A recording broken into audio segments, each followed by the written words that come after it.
강의 다시 이어가겠습니다. 마지막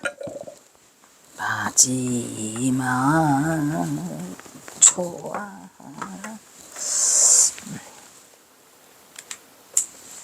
이것은 깨달은 자의 안목에서 본다면 중도불이의 경계를 넘나드는 자신의 경계를, 왜냐하면 중도는 이론적이지만 불의는 실천적이랬죠. 그래서 그 중도라는 이론적 요소를 깨달으면은 그것을 바로 실천적 요소로 이 실생활에서 보일 수 있는, 이 경호선사가 바로 이 짓을 하고 계시는 거예요. 그래서 이제 다른 말로 말하면 그거를 역경계의 비도, 도가 아닌 거죠. 그건 도가 아닌데 역경계에서 일어나는 도가, 비도가 도니까, 비도가 곧 도냐 오냐 도다. 또한 그것을 겪은 중생들에게는 한순간에 많은 가르침을 주는 선지식의 대자대비로 일찍이 깨친 자가 아니면 감히도 볼 수 없는 일화였더라, 이런 얘기예요. 그러니까 그 대중들은 그냥 놀래가지고 도망가다 말고 이게 뭔 소리야, 멀쩡한 중놈이 멀쩡한 새댁을 뽀뽀했는데 이거라도 이 정도 다행이지 뭐냐 이놈들아, 이렇게 하고 가시는 거죠. 동학사 유명히 일찍이 도스님들부터 전해들은 경어의 기행담은 상상을 초월한 것이죠. 그러니까 이 동학사에 유명 스님이 있었어요. 그 스님이 이제 이제 선배들로부터 전해들은 경어 스님 일화가 엄청 많죠. 설정 스님도 많이 들었다고 하시더라고요. 경어 스님은 동학사 앞산을 넘어 앞산이면 동학사 앞산이 뭐 계룡산이지 뭘. 1시간 반 거리인 신도안 장터에 가서, 신도안이 있어요. 내가 첫발령 받은 데가 신도안이거든. 그것도 또 이상하다. 제가 또 공주기 때 나와서 첫발령을 받은 데가 그 신도안이에요. 개태사라는 절에 있는. 경서사가 신도안에 가셨다네요. 신도안 장터에 가서 술을 통이째 털어놓고 물 얼굴을 붉게 단청한 뒤, 이때도 이제 이미 동학농민 후니까 사람들은 그거를 몰라요. 경어선사가 술이 좋아서 막 이걸 마시는지 않냐, 아주 중이 돼가지고 막 파괴를 일삼고, 그게 아니고 천불나서 못 살아. 얼굴을 붉게 단청한 뒤 지나가는 한 여자의 입술을 덮치곤 했다. 넌 일화가 전한다고 하더라, 이런 얘기죠. 그러니까 경어선사가 주로 타겟이 되는 게 이제 그 울동이진 안악이죠. 다른 사람은 할 수 없으니까. 그래서 동학사뿐이 아니라 전주에서도 그렇게 했고 여러 곳에서의 그 모습이 나타나죠. 그러나 경어는 이러한 스스로 행위에 대해서 비방해도 칭찬해도 하라. 왜? 다 이유가 있으니까. 니들이 경어를 알아? 얘기요. 니들이 경어를 알아? 모르죠. 나도 몰랐으니까. 나는 이제 이렇게 생각을 했어요. 이 현사가 왜 이런 짓을 하실까? 분명히 이유가 있죠. 필요곡절이라고, 그죠? 필요곡절이라고 이유가 있으실 텐데 왜 그 이유를 드러내는 그런 구절이 안 나오느냐는 거지. 그래서 굉장히 고심도 많이 했고, 또 온갖 잡놈들이 나한테 달라붙어갖고 막 경어선사를 비방하는 말들을 막 쏴붙이잖아요. 화살을. 내가 경어스님 경어성어의 중도부의 선사상 연구 경어스님 박사학위 쓴다니까 베리가 꼴리잖아요. 그래서 그런 나쁜 놈들이 있더라고요. 뭐 심지어는 경어선사 갑산 웅이방 도화동이, 웅이방이 경어선사를 빛내게 하기 위해서 뭐 달마대사가 그 열반하신 곳이 웅이방이거든요. 웅이방을 했대. 이런 잡놈들. 그래서 내가 너무 분해서 막 뒤지니까 세상에 지도에 웅이방이 나와요. 함경북도 지도에 그 갑상군 웅이방 도화동이 나온다니까. 웅이방이. 지금은 웅이면이 되어 있더라고요. 웅이면.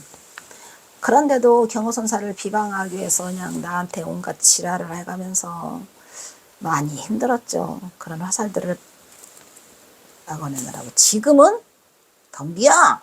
확! 떨어뜨릴 거야. 지금은 사실은 경어선사에 대해서 그렇게 하는 사람이 없어요. 그리고 무슨 뭐야 학자들이니 뭐니 승려들이 무슨 경어선사에 대한 그런 거 한 번도 열지 않아요. 지금까지 한 번도 안 열어요.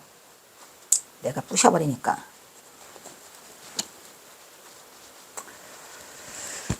그러나 경어는 이러한 스스로의 행위에 대해서 비방해도 칭찬해도 아랑곳하지 않아 여자를 희롱하다 죽도록 얻어맞다가 누가 말리면 말린 사람을 향해서 소리를 질러. 이런 시러배 같은 놈이 아니야. 욕하죠. 경어선사가 욕 잘했을까요? 못했을까요? 욕 잘했어요. 나도 욕 잘한다. 어쩔래? 야, 이 미친놈아, 이 실업애 같은 놈아. 근데 실업애가 뭔지도 항상 궁금하죠? 실업애. 응? 실업애가 쌍욕인가? 응? 이 실업애 같은 놈아, 이 미친놈아, 왜 남의 일을 방해해? 네 가던 길이나 가. 라며 호령하였다. 그는 자신의 무의 행을 이거 나오죠. 이것은 무의 행이 아니요 나는 축생의 행이요 개나 돼지만도 나는 못하다. 나는 지금 개나 돼지처럼 지금 더러운 속상하지. 자학이죠. 이거라고 자학이라고 하잖아요. 얼마나 경허선사가 진짜 이 미치도록 자학을 했냐면 나는 축생행이다. 무슨 무예행 같은 소리 하고 앉아있냐. 개나 돼지만도 못하다. 나 혼자 살아서 뭐 하겠는가. 차마 목숨을 끊지 못하고 이렇게 살아서 그 나머지 그 경허선사의 그 조카들도 다 보살펴야 되고 개나 돼지처럼 나는 지금 더러운 진흙밭에 구르기도 구르면서도 난 저렇게 구르고 있어 지금.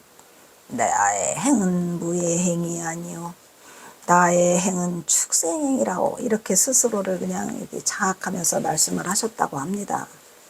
얼마나 힘드셨을까, 그죠? 진흙에 물들지 않은 한 꽃이 연꽃으로 피어나 결코 물들지 않은 청정법심이었다는 것을 스스로 역경계를 만들어가며 스스로를 증명했죠. 살아남으시려고 자신의 그거를 견디는 거를 역경계로 보여주면서 그냥 스스로를 그냥 파묻고 그냥 물매를 두드려 맞고 자청하고 일부러 그러한 삶을 사셨더라고. 나는 경허스님이 또 어떤 그 누구요? 그 김태읍인가 그 인간은 경허스님은 스스로 매를 벌고 다니는데 그 맷집도 좋다. 맷집도 좋냐? 맷집이 좋아서 한 게 아니라 힘들다. 또 힘드네. 맷집이 좋아서가 아니고 범인으로는 감히 흉내조차 낼 수 없는 경지였다. 그리고 범인으로는 그 상황을 받아들이기도 어렵고 뭔 놈의 전봉준을 도울 수도 없고 이게 죽이 잘 맞았더라고요. 전봉준 같은 또 걸물이 있었으니까 경허선사가 뒤를 밀으려고 했지. 전봉준이가 못난이거나 인간이거나 의인이 아니거나 기계가 장대한 그러한 대장부가 아니면 경허선사가 밀었겠습니까? 그러니까 이게 맞아서 시절 인연이 처음에 내가 이 전봉준과 경허선사 알았을 때 저도 기절할 뻔했죠. 이거 믿어야 돼 말아야 돼 하는데 내가 전봉준과를 가려고 이 전봉준을 연구하다 보니까 이거는 사실구나. 받아들여야 되겠다. 받아들이지 않으면 힘들어요. 아파요. 받아들이면서 이제 이거를 차근차근 해나가니까 지금은 많이 좀 그래도 아물었는데 불과 3년 전만 해도 전봉준 장군 동상 만들 때 그 동상 만들고 그 버스를 타고 지나갈 때마다 몸이 다 쑤시고 아파요. 너무너무 아픈 거야 버스 속에서. 지금은 괜찮아요. 견딜만해요. 오히려 전봉준 눈을 부라리면서 내가 뭐라고 하죠. 못다 대고 경허선사를 경허선사는 대접도 못 받는구만 전봉준은 대접까지 받고 앉아있고 범인으로는 감히 흉내조차 낼 수 없는 경지였다. 전봉준을 잃고 농민들을 잃고 나면부터 경허의 역행은 일부러 만들어서 역경계를 계속 또 거기에 자기가 마음이 끄달리지도 않아요. 엿먹어라 이 얘기지. 아이고 엿먹어라. 그냥 대중들이 그러든지 말든지 아이고 야 이놈들아 이러죠. 흔들리지 않은 의도된 행동으로 깨달은 뒤에도 그처럼 자신을 철저히 건진했다는 점에서 그가 곧 깨달음을 성취한 선지식으로 경허는 스스로 할 일이 있음을 알지만 그것을 행하지 못함이 부끄럽게 했죠. 괴로워했죠. 경허는 스스로 할 일이 있으면 뭐였겠어요? 선을 피는 거야. 응? 선을 다시 일으켜가지고 선풍을 진작시키려고 했는데 그것이 되지 못하고 전봉준 때문에 쫓기는 몸이 되다 보니까 제대로 못해. 항상 불안하고 그러다가 그나마라도 이리저리 숨어 다니다가 서산 부석사 묵명장에 있는데 그거를 알아본 오성을 주지스님이 불러서 그나마 우리나라가 이 선이라는 거를 경허선사의 경허집을 만들 수 있었다는 건 최고의 영광이고 최고의 행운이지요. 정말로 진짜로 경허집이 있다는 거는 정말 대단한 거고 전봉준 장군이 나타난 것 또한 대단한 것 같아. 그런 의미에서 우리 김태준 선생님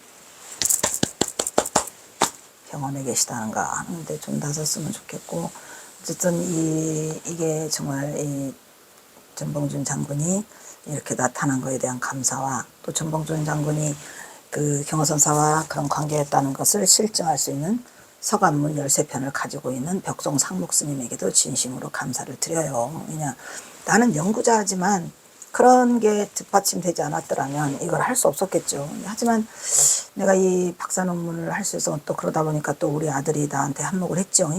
동국대 태원학과를 지가 넣어줬어요. 그냥 아주 그냥 접수를 하고 와가지고 어쩔 수 없이 면접을 보고 갔는데, 뭐 나로서는 진짜 동대를 가게 된 그게 나는 경허선사를 선양하기 위한 거기 때문에 그 박사에 무슨 욕심이 있어서 간 게 아니고 박사 논문을 따야 내가 활동을 하니까. 그래서 그렇게 했는데 이거는 또 뜻밖의 나의 아픔으로 다가와서 전봉준이 오는 바람에 끔찍한 나의 이러한 거를 경험하게 되고 힘든 시간을 보내고 있죠. 다 이게 운명 아니겠습니까? 그래. 이래 살건 저래 살건 잘 살건 못 살건 좀 편히 살건 뭐 부자로 살건 뭐하게 살건 가는 건 똑같은데 뭘. 아휴 힘들다. 조선의 선불교를 바로 세워야 하는데 경허선사는 항상 머릿속에 내가 조선의 선불교를 바로 세워야 돼. 이게 어떻게 하는가 참으로 괴롭다. 이것이 전생의 어변이로다. 이렇게 써 있어요. 그 뭐지? 서간문에. 이것이 전생의 어변이로다는 것을 듣는 순간에 나 또한 그러하구나. 나 또한 그러하구나. 경허는 스스로 이렇게 외치며 동학농민혁명을 얽혀버린 자신의 운명을 스스로 극복하려고 많은 고민을 하였더라. 그리하여 영원함에서 목숨을 건 모험으로 자신을 세상 밖으로 드러내요. 굉장히 목숨을 건 모험이겠지요. 이미 숨었는데 서산 부석사 목명장에서 숨었는데 세상 밖으로 나오게 되죠. 경허사가 많은 결심이 필요했겠지만 그때 당시로 오성월 주지가 5명을 보내세요. 스님 5명을 보내서 안 오면 안 되게끔 이렇게 해서 이제 다시 범어사 초대 조실로 오게 되죠. 그게 이제 경허선사가 우리 한국에 선을 펼치게 된 그러한 아주 중대한 계기가 되는 거고. 배불 정책으로 조선 중기부터 운명처럼 선명마저 끊겨버렸어. 우리나라가 검증받을 스승 하나 없던 그런 세상에 경허선사가 무사자오를 하게 되죠.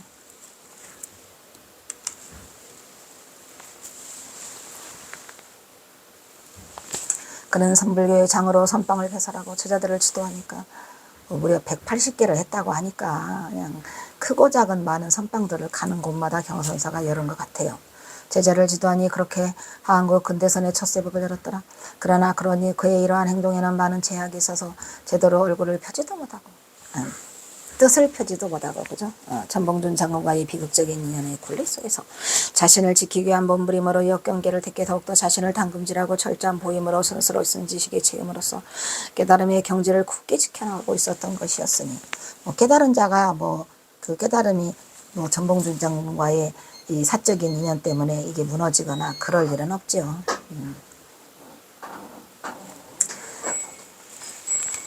자신이 처한 상황은 너무나 암담하여 어느 날 문득 고금당에서 내려오다가 지나가는 초동들에게 흠씬 두들겨 받고 싶었죠. 그거 아시죠?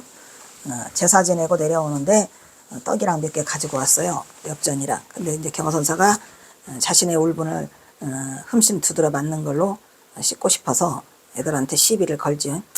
경허선사는 지난 마이샹 와정령을 거쳐야만 전주로 가야 할 수 있는 단 하나의 길목이 하나밖에 없어요. 길목이 하나야. 전주 가려면. 경허선사는 전주를 꼭 들려야 돼요. 왜? 전주에 가면 동고사도 있고 전주에 가면 정해사도 있고 전주에 아는 사람이 많아요. 그 동고사는 누구? 허주덕진이 있던 곳이랬죠. 거기 영호당 박한영도 있어요. 그리고 또 정해사를 가면은 경허선사가 신건기를 써줬죠. 창건기. 신건기를 써준 그것이 있어서, 그리고 또 언제나 가는 길목이 전주가 가장 분기점이 되기 때문에 전주로 가야 돼요. 그래야 차가 있죠. 교통수단이. 근데 전주로 가려면 딱 마정령에서 그 진안에 그 마정령 고개 그거 하나를 거쳐가야 돼.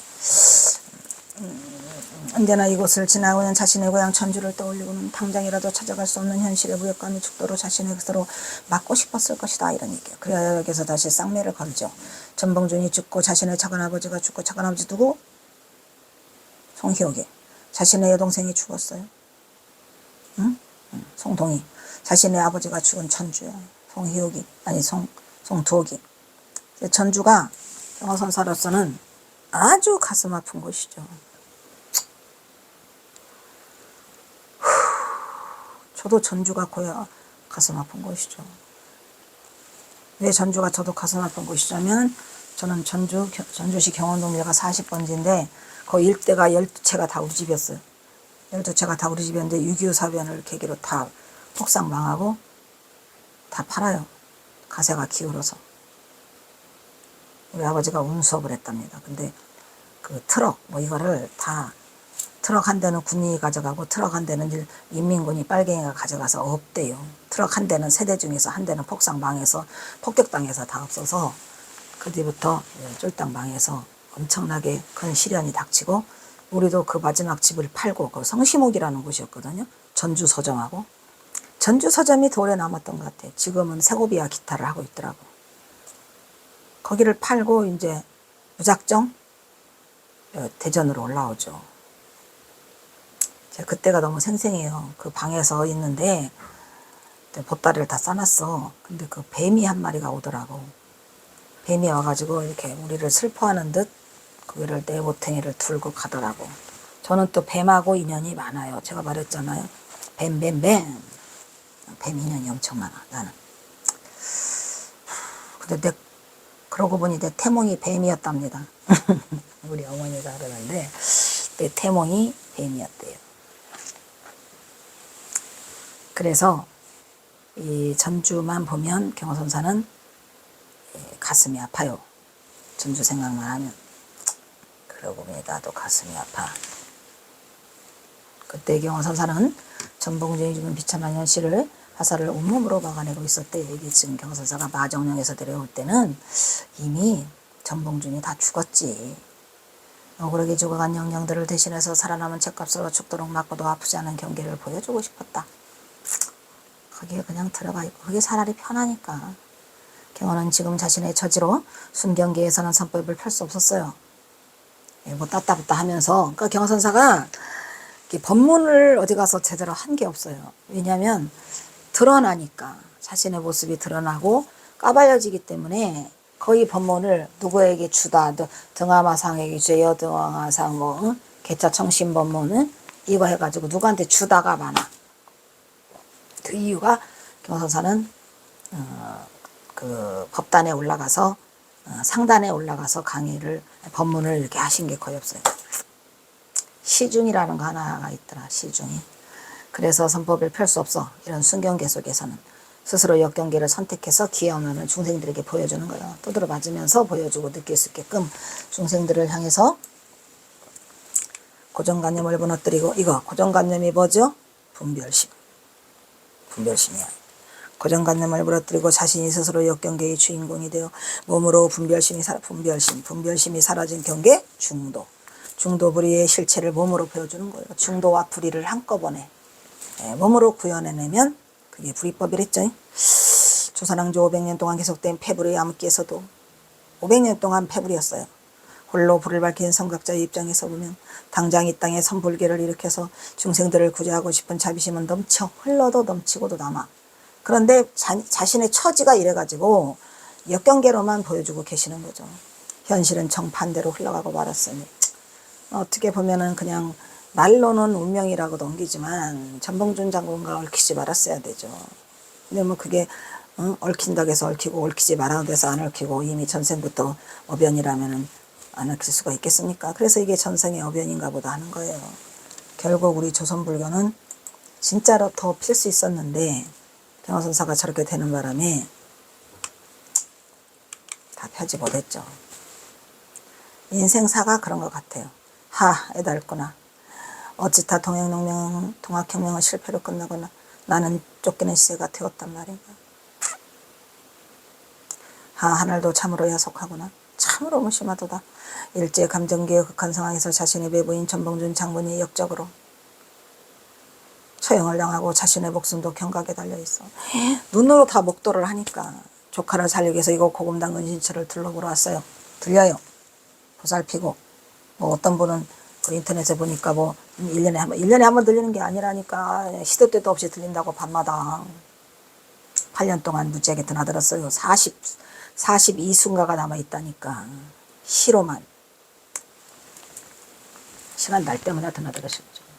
다시 속세로 넘어가는 길목에서 마정령국에서 삭슬 내고 수동들에게 실컷 두들겨 봐줘. 나 좀 때려봐요. 니들이 경호를 아느냐?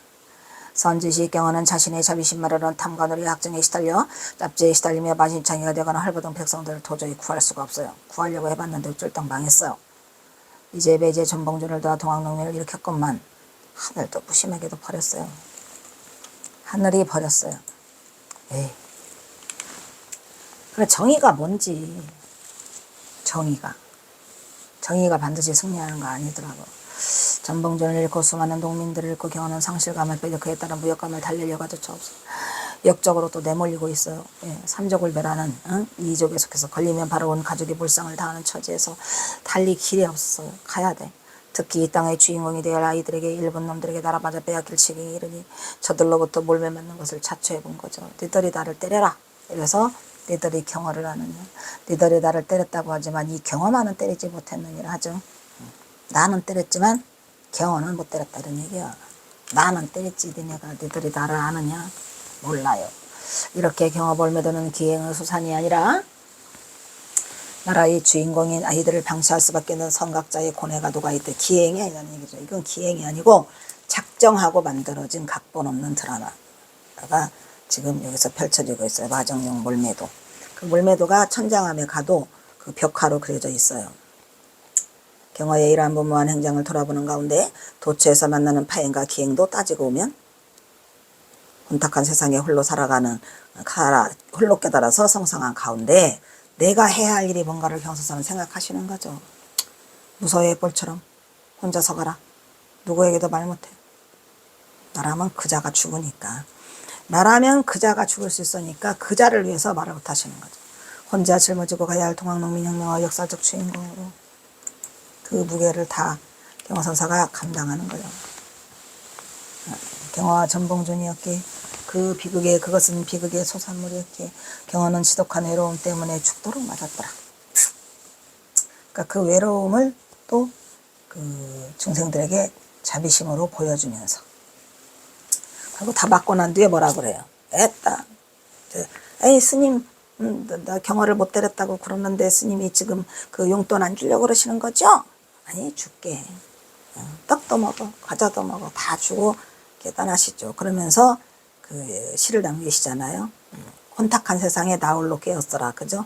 나는 깊은 숲속에 들어가서 나귀회를 보내리라 라고 하시는데 깊은 숲속에 가셔서 나귀회도 못 보내고 어쩔 수 없이 떠밀려서 삼수갑산으로 가셔요. 사실은 그냥 나귀회 보내려고 했던 거거든요. 삼수갑산을 작정한 건 아니었어요. 근데 어쩔 수 없이 몰리면서 특히 그 이 회강을 비롯한 2인 있잖아요. 3인방이 경호선사를 잡고 그 압박을 주니까 너희들 3인방을 나는 안 오라.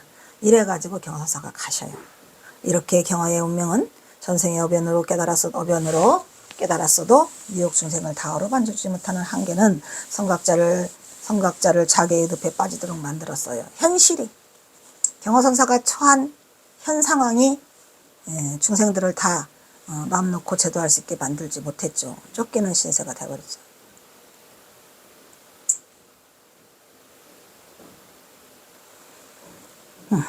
근데 정말 생각지도 못한 일들이 이렇게 벌어지고 있는 것 같아요. 경호선사는 이 일을 계기로 후일 함경도 삼수갑산으로 숨어 들어가서 초동들의 까막눈을 떠주는 훈장으로 지내다가 갑산원 위반 도화당해서 열반하시더라. 이런 얘기요. 군에 나오는 산문의 조실로 편안하게 노후를 보내도 되는 위협을 쌓고 연세도 원만해. 몇 살에 경호선사가 55세에 떠나니까 연세도 정말 늦은 나이에 떠나시잖아요. 원만한데 일탈을 감행하면서 순전히 경호의 운명적 세속의 인연들이 그로 하여금 승려로서 선불교를 일으켜 중생들을 구제하고 싶었으나 그보다 앞서 핍박받는 민초들에게 만민평등의 새로운 세상을 열어주고자 했는데 거다 목숨을 먼저 바쳤죠. 동학농민이. 그랬는데 결국 실패로 끝나서 못하고 말죠. 경화와 전봉준은 애석하게도 그 뜻을 이루지 못했으니 경화는 삼수갑산으로 떠나면서 결심했다. 어린 동랑을 기르자. 내가 가서 할 수 있는 일은 뭐더라. 허당을 열자. 이 나라의 문명을 짊어질 내일의 주인공이 될 아이들의 문명 퇴치를 해주다. 경화는 이렇게 마지막 조선 왕조의 한 시대의 혼돈을 온몸으로 아파하면서 자신의 목숨을 마지막 소임으로 서당 훈몽을 자처하고 나섰더라. 경화가 말년에 택한 삼수갑산의 선택은 많은 용기와 큰 자비를 필요로 하는 일이었다. 남녀의 모든 것을 한순간에 다 버리고 영원히 잠적해야 하는 그의 선택은 이것은 어찌 동체대비라고 하지 않겠는가. 일부의 몰지각한 자들은 경화의 파형적인 기행이라는 이름으로 매도하는 자가 있으더래. 모르니까 매도를 해도 그냥 워낙 카더라 마종이다 악마다라고 하면서 그냥 아주 악을 쓰고 경화선사에 대해서 이 매도를 했죠. 그러나 경화 태선달은 치열한 자세로 용맹정진한 구도자였고 대도를 성취한 선지식으로 한 시대의 혼돈을 온몸으로 아파다가 쓰러져간 진정한 이 땅의 구도자였 그리고 성각자였던 것. 경화는 역사적 사회적으로 참으로 힘든 고난의 시기에 탄생해서 전봉준 장군과의 비극적인 세속 인연으로 비록 깨달음을 증득한 대선지식이었지만 그 끝을 보지 못했죠. 그의 인생은 말년까지 전봉준 장군으로 인해 삼수갑산을 색할 수밖에 없었던 참으로 고달프고 슬픈 비극사였더라. 경화선사가 왜 술을 마시고 스스로 불매를 자청하였는가. 는 선사의 경지가 아니고서는 아무도 그것을 이해하지 못해. 그죠? 몰랐으니까. 다만 경화선사의 행장을 하나미 선사 경화상 행정 이렇게 말하고 있어. 스님의 풍모와 일상생활을 말하자면 신장은 크고 용모는 고인과 같았으며 뜻과 기운은 과감하고 음성은 큰 종소리 같았으며 걸림없는 편제를 갖췄어. 세상의 일체 비방과 칭찬에도 동의하지 않음이 마치 상과 같아서 자신이 하고 싶으면 하고 그만두고 싶으면 그만둬서 남의 눈치를 전혀 보지 않았더라. 이거는 방한함 스님이 쓴 저기에 써있죠. 선사경향사인장에. 그래서 술과 고기도 마음대로 자시고 먹었어. 이것도 이제 모르니까 하는 얘기죠. 여색에도 구애되죠. 이것도 모르니까 하는 얘기고 아무런 걸림없이 유의하여 사람들의 비방을 초해했다. 못 끝내겠는데? 끝내겠다. 2개 남았어. 이는 이통현 종조와 같은 옛사람들처럼 광대한 마음으로 불의법문을 증득하여 자유를 좋다. 이건 아니죠. 너무나 이 방한함 스님도 경화선사를 너무 몰랐어요. 이러려고 초탈하는 삶을 산 게 아니라니까. 아니면 때를 만나지 못하여 요거는 조금 맞는 말. 하열한 사람들이 하열한 사람의 자리에 자신을 숨긴 채 자신을 낮추고 도를 스스로 즐긴 것이 아니겠는가. 그런데 이거는 한 10점. 저 외에는 빵점. 그죠? 때를 못 만나서 이제 경화선사가 그렇게 숨어 지냈다라고 하는데 또 그게 또 다 맞는 것은 아니니까. 물론 때를 못 만났죠.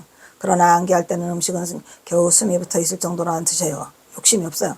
종일토록 문을 닫고 앉아서 말없이 침묵하며 사람 만나기를 좋아하지 않았죠. 절대로 만나려고 하지 않았어요. 어떤 사람이 큰 도회지에 나가서 교화를 펴기를 원하면 스님은 말하기를 내게 서원이 있다면 발이 경성 땅을 밟지 않는 것이다. 여기에 했을 때 우리가 알아차렸어야 되는데 경화선사가 이거는 이제 전봉준 장군 시체를 사형장에서 보고 시체를 들고 뛰고 난 후에 경화선사는 입을 닫아요. 세상가를 단절하게 됐죠. 그리고 만약에 사람들이 말하면 나는 경성 땅 안 받는 게 내 소원이야 라고 했으니 그 우뚝하고 꿋꿋한 풍모가 이어갔다. 이게 잘못된 거죠.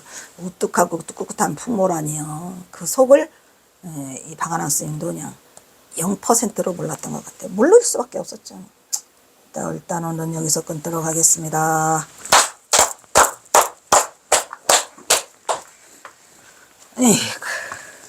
자, 다음은 사홍서원이 있겠습니다.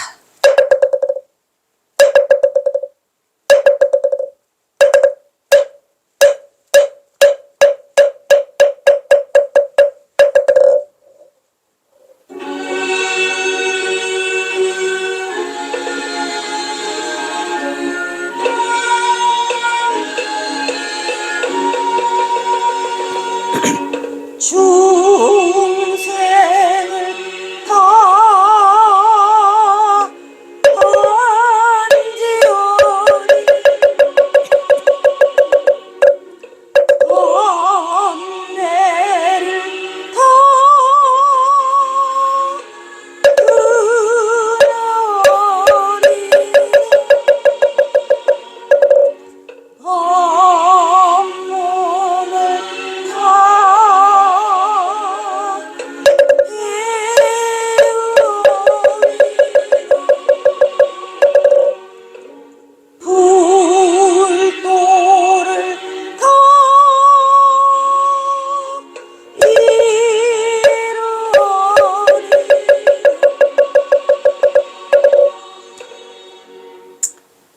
다음은 경어 대선사와 전봉준 장군에게 바치는 옛날 애국가가 있겠습니다.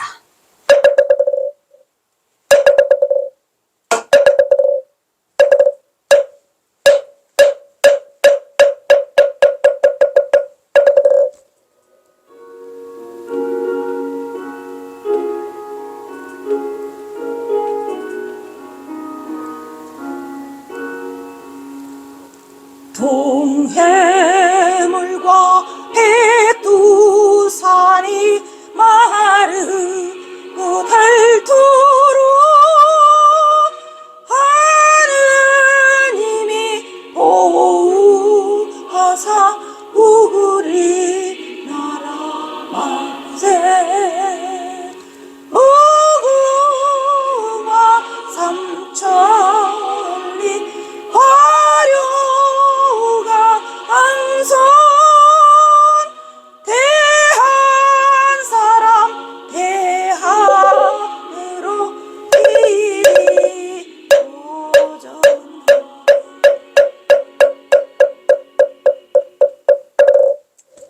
다음은 산회가가 있겠습니다.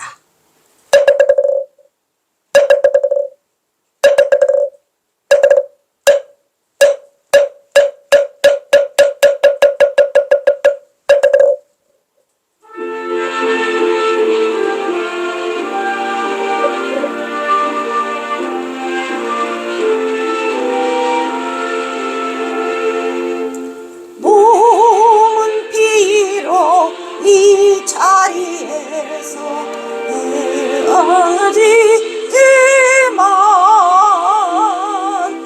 마음은 언제라도 떠나지 마세. 거룩하신 부처님을 항상 모시고 오늘 배운 높은 법문 깊이 새겨서 다음날 반가웠게 한 마음한 뜻으로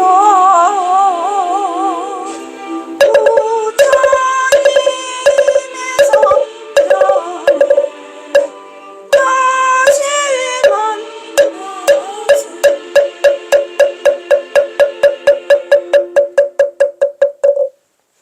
성불하십시오.